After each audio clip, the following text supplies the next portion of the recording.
তৃতীয় ও চতুর্থ দফার ভোট নিয়ে বৈঠক নির্বাচন কমিশনে। বৈঠক মুখ্য নির্বাচনী আধিকারিক দফতরে কেন্দ্রীয় বাহিনী মোতায়েন নিয়ে বৈঠক করা হচ্ছে এবং বৈঠকে উপস্থিত IG CRPF BK Sharma, state police nodal officer Anand Kumar সহ অন্যান্যরা। কথা বলবো, আমাদের সঙ্গে রয়েছে আমাদের প্রতিনিধি খালিদ জামাল। খালিদ, আর কি জানা যাচ্ছে এই বৈঠকে, আর কি বিষয়ে কথা হচ্ছে?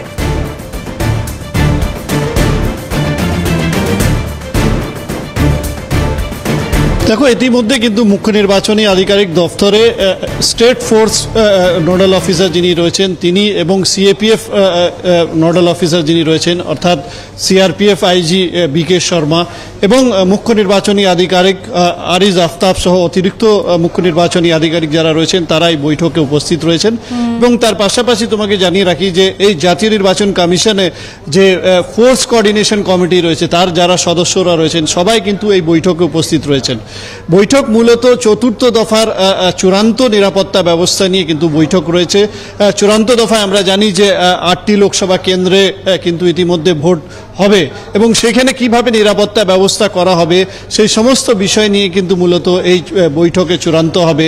কত কেন্দ্র বাহিনী কোথায় রাখা হবে, কত রাজ্য পুলিশ কোথায় রাখা হবে, এই সমস্ত বিষয় নিয়ে একদিকে যখন আলোচনা হবে, অন্যদিকে ওয়েবকাস্টিং কি হবে।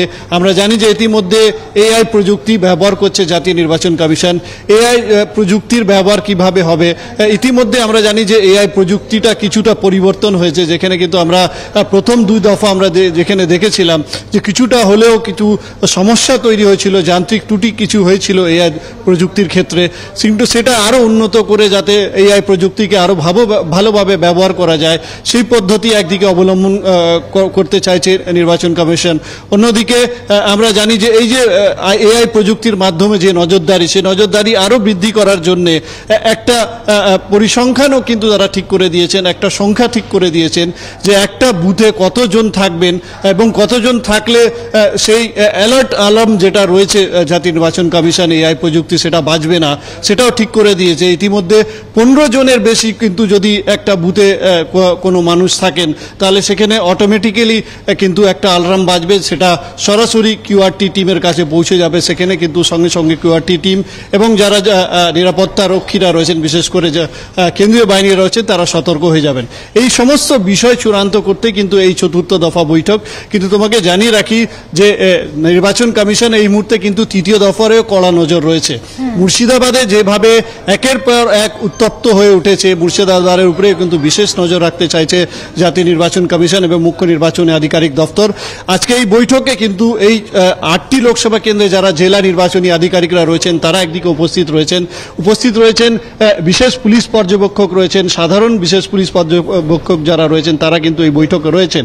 এই সমস্ত বিষয় নিয়ে পুরো কোঅর্ডিনেশন ফোর্স কমিটি যেটা রয়েছে তারা কিন্তু চূড়ান্ত করবেন যে আগামী চতুর্থ দফা নির্বাচনে কত কেন্দ্র বাহিনী কোথায় মোতায়েন হবে, রাজ্য পুলিশ কোথায় মোতায়েন হবে, কিউআরটি টিম কত মোতায়েন করা হবে এবং এআই প্রযুক্তি এবং ওয়েবকাস্টিংয়ের কিভাবে পরিচালনা করা হবে, এই সামগ্রিক বিষয় নিয়ে কিন্তু আজকে এই বৈঠকে চূড়ান্ত হবে এবং সেখান থেকে কিন্তু বিশেষ নজর থাকবে তৃতীয় দফা মুর্শিদাবাদ জেলা। একেবারে সেই দিকে আমাদেরও নজর থাকবে। আপাতত ধন্যবাদ তোমাকে।